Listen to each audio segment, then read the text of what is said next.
said the tribunal members are all certain, unanimously and sure beyond reasonable doubt, that in China, forced organ harvesting from prisoners of conscience has been practiced for a substantial period of time, involving a very substantial number of victims. The panel further concluded that adherents of Falun Gong have been one of the main sources of organ supply.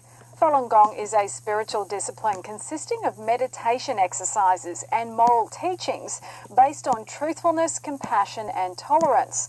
It has been severely persecuted by the Chinese regime for the past 2 decades.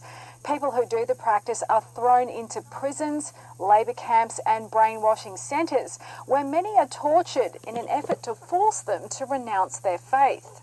The tribunal also said that though they did not have definite evidence, there was a risk that Uyghur Muslims in Xinjiang province could be subject to forced organ harvesting.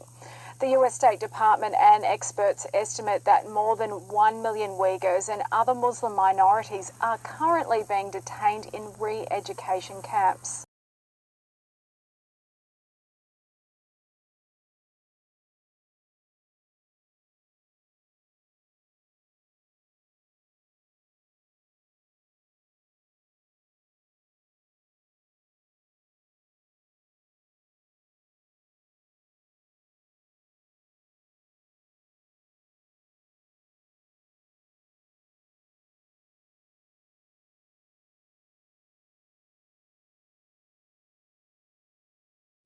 Seven experts conducted an independent analysis of forced organ extraction in China. The chairman, Nice, previously led the prosecution of former Yugoslavian President Slobodan Milosevic at the International Criminal Tribunal. The tribunal also found beyond reasonable doubt that crimes against humanity have been committed against Falun Gong practitioners. Nice said the tribunal reached these conclusions after considering all the evidence available, including testimony from more than 50 witnesses given at 2 of the hearings. He added that the tribunal reached out to representatives of the Chinese regime, including the Chinese embassy in London and health officials, but did not hear back from them. The tribunal, he said, did not use the regime's silence as evidence against it in reaching its conclusions.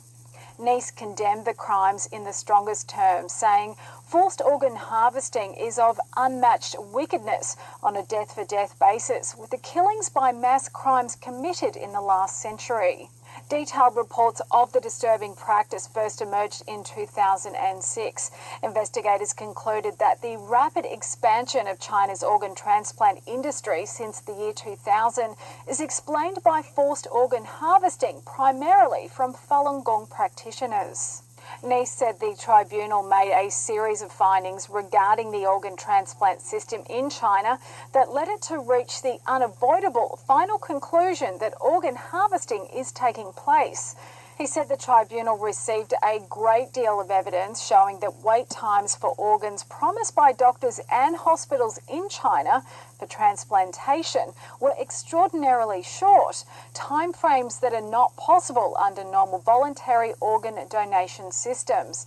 The evidence included undercover phone calls to Chinese doctors, as well as testimony from an Israeli doctor who recounted how his patient was told he could receive a heart transplant in China in 2 weeks. Nice said the statistical evidence also revealed that the number of transplants performed did not match the number provided by China's voluntary donor system.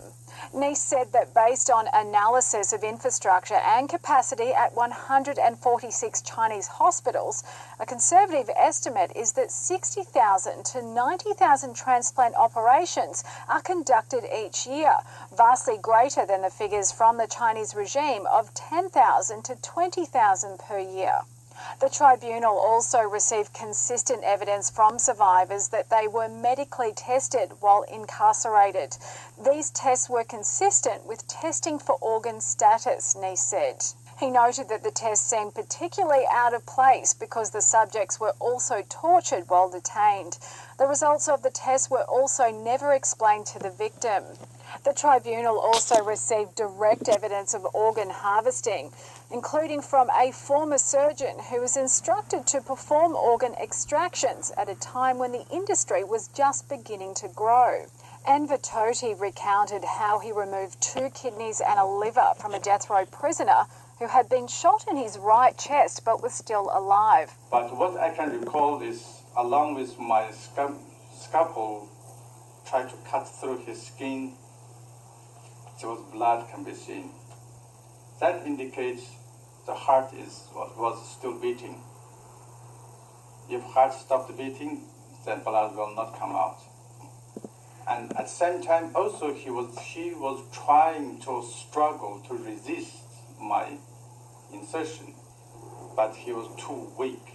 Tohti told the Epoch Times sister media NTD on June 17 that his actions have haunted him to this day.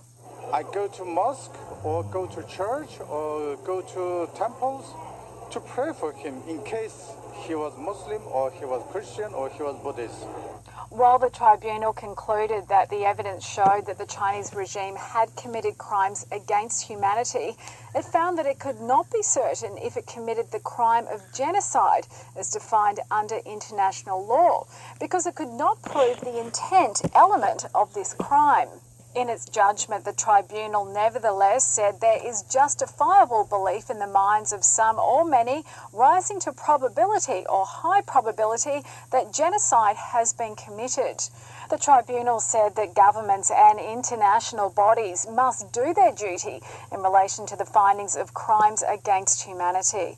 It added that there is a duty on those who have the power to institute investigations for and proceedings at international courts or at the UN to test whether genocide has been committed. Failing that, the tribunal urged citizens to act jointly to pressure governments so that those governments and international bodies are unable not to act. Finally, the tribunal noted that governments and those interacting with the Chinese regime, including doctors, medical establishments, businesses and educational institutions, should now recognise that they are, to the extent revealed, interacting with a criminal state.